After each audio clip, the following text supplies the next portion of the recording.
So you're saying that there is no intelligence that you chose not to pass up to him?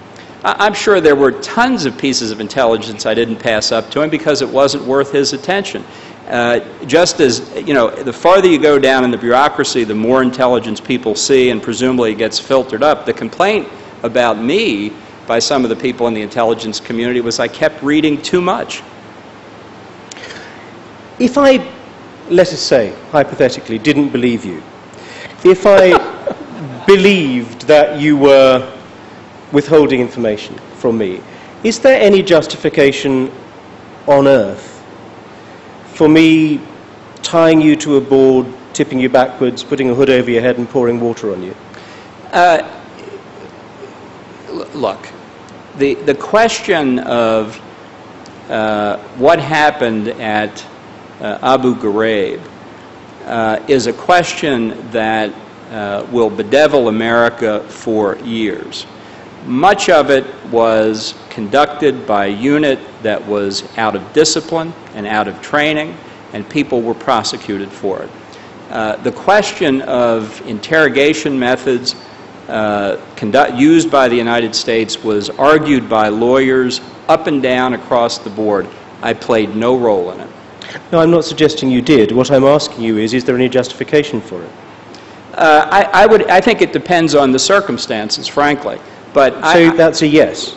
No, it's not a yes. It depends on the circumstances. This is not something I have carefully studied, and as a lawyer, I don't give gratuitous opinions on subjects that I don't carefully study. But forgive me, if you say it depends on the circumstances, that inevitably suggests that you can conceive of circumstances in which that behavior can be countenanced.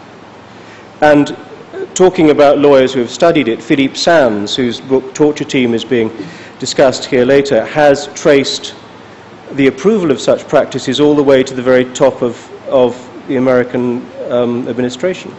I said it once, so I'll just repeat myself. I don't opine on things that I haven't studied. It strikes me as a complex and difficult question. It's obviously one the United States has taken a lot of grief on, which I think is to be regretted. But I'm not going to go any further because I don't think I've done the preparation that I would need to do to give a lawyer's answer, and I'm just not going to do it. I haven't done it. Let me just say I'm not resisting it here today alone. I have not opined on this at all, and I don't intend to until such time, if ever, when I study it to my satisfaction. Do you have an opinion on extreme rendition? That's also not a subject that I've studied, but I can tell you within the U.S. government, if you don't think this hasn't been lawyered to death, you're mistaken. But I'm just, you know, I didn't participate in decisions about extreme rendition, whatever that is, and I don't feel, therefore, that I'm any more competent to give you an opinion on it today than an opinion on the latest ramifications of the rule against perpetuities. Forgive me for my slight anxiety about this, but you have served as U.S. Ambassador to the United Nations.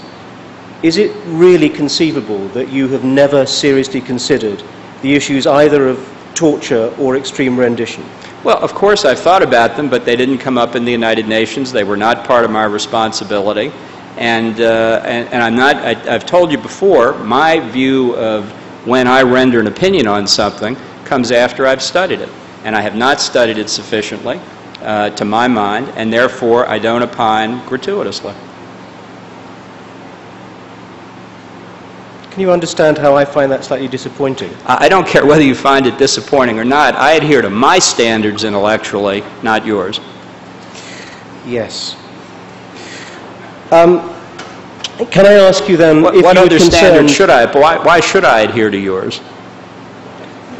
I'm assuming that since it is a major concern for the country which you have served, and that you are supposedly one of its right-wing intellectuals who has defined for many people the case for your country abroad, that you would have something to say about a matter which obsesses people outside your country. Does it concern you? You could ask me about the American healthcare system as well, and I'd tell you the same thing. I have not thought deeply about every subject. I have thought more deeply about some subjects than others. That's what I write about. That's what I speak about. That's what I do in my work at the American Enterprise Institute. But my work does not cover everything. That's a fact. Okay, I'm not so concerned with the American healthcare system, but could you tell me again about A lot of Iran? Americans are. Yeah, we're in Wales. I know.